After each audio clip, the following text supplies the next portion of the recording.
भगवान विष्णु के 7वें अवतार राम अवतार की कथा।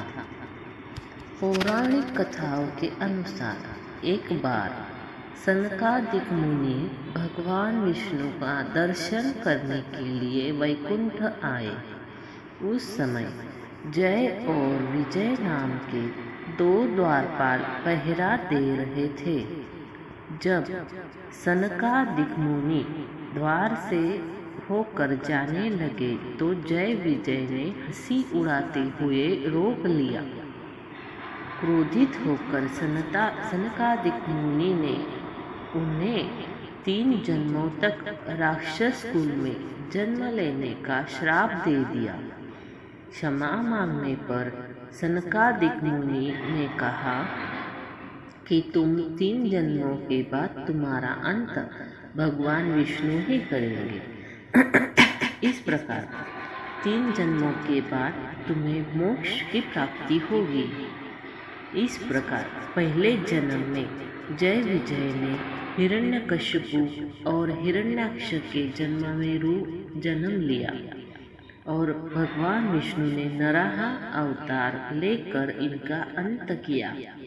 दूसरे जन्म में उन्होंने रावण और कुंभकर्ण के जैसे महान शक्तिशाली राक्षस के रूप में जन्म लिया और श्री हरि भगवान विष्णु ने राम का अवतार लेकर इनका वध किया।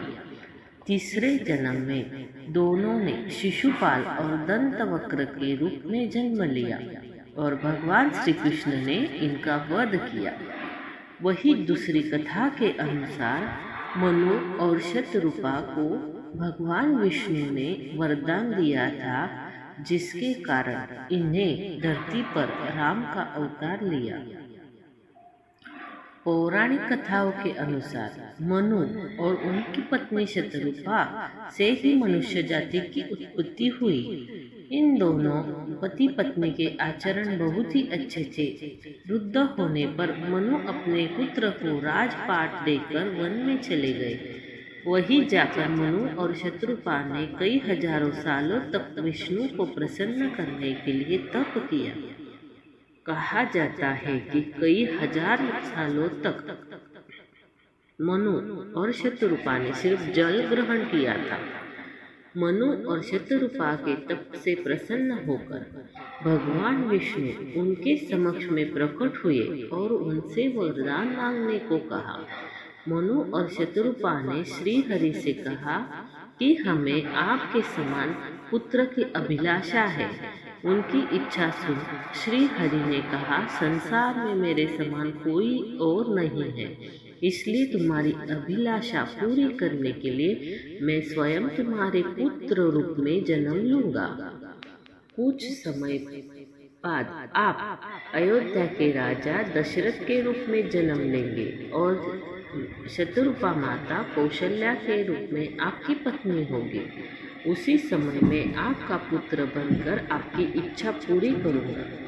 इस प्रकार मनु और शतरूपा को दिए वरदान के कारण भगवान विष्णु ने धरती पर मर्यादा पुरुषोत्तम भगवान श्री राम का अवतार लिया। पौराणिक कथाओं के अनुसार भगवान विष्णु ने श्री राम का अवतार लिया था। इसके पीछे रामायण की रोचक कथा भी मौजूद है। कामदेव की माया से मुक्त रहने पर नारद मुनि को इस बात का अहंकार हो गया था कि उन्होंने कामदेव पर विजय प्राप्त कर ली। नारद मुनि इस बात का बखान करने भगवान शिव के पास पहुंचे और उन्होंने इस पूरे वाक्य को भगवान शिव को बताया, जिससे सुनने के बाद भगवान शिव को पता चला कि नारद मुनि को अहंकार हो गया है। शंकर जी को लगा नारद के इस अहंकार की बात अगर विष्णु जी को पता चल गई तो नारद मुनि के लिए अच्छा नहीं होगा। इसलिए भगवान शिव ने नारद से कहा कि जो बात तुमने मुझे बताई है उसे श्री हरि को मत बताना। लेकिन नारद जी कहा मानने वाले हैं और वह तुरंत क्षीर सागर में भगवान विष्णु के पास पहुंच गए और उन्होंने कामदेव पर विजय प्राप्त करने की पूरी कथा विष्णु जी को सुना डाली। भगवान विष्णु जी को लगा कि आज तो नारद मुनि को अहंकार हो गया है। अपने भक्त के अहंकार को भगवान विष्णु सहन नहीं कर पाते थे। इसलिए विष्णु जी ने नारद मुनि के अहंकार को दूर करने की और इसे मुक्त करने का एक उपाय सोचा।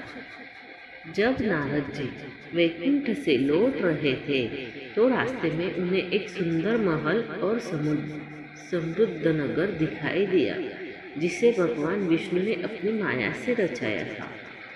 नारद मुनि अपने धुन में होने के कारण कुछ समझ नहीं पाए और वह राजमहल में पहुंच गए। राजमहल में राजा की सुंदर पुत्री को देख वह मोहित उठे। जब नारद मुनि ने लड़की के हाथों को देखा तो वह दंग रह गए। उसकी रेखाओं के अनुसार उसका पति विश्व विजेता और तीनों लोकों का स्वामी होगा। नारद जी यह देखने के बाद वैराग्य को भूल गए तथा विवाह की कामना लेकर भगवान विष्णु के पास वापस वैकुंठ पहुंच गए और उन्होंने भगवान विष्णु से खुद को रूपवान और सुंदर बनाने की विनती की। जिस पर विष्णु जी ने कहा, हे ऋषि मुनि, हम वही करेंगे जो हम तुम्हारे लिए अच्छा होगा। नारद जी ने भगवान विष्णु की बात को नहीं समझा। वह वैकुंठ से लौटने के बाद सीधे विवाह के संगमरमर में पहुंच गए, जहाँ पर लड़की ने नारद मुनि की तरफ देखा भी नहीं और उनसे किसी और के गले में ही वरमाला डाल दी, जिससे नारद मुनि निराश हुए। देवर्षि मुनि को लगा कि विष्णु जी ने मुझे रूपवान बनाया, फिर भी राजकुमारी ने मुझे देखा तक नहीं। ऐसे विचारों के साथ उन्होंने अपना चेहरा जल में देखा, जिसे देख वह आश्चर्यचकित हो गए। उनका चेहरा बंदर भांति दिखता था, जिसे देखने के बाद नारद मुनि क्रोधित उठे और वापस वैकुंठ पहुंचे, जहाँ पर उन्होंने देखा कि राजकुमारी भगवान विष्णु के बगल में है।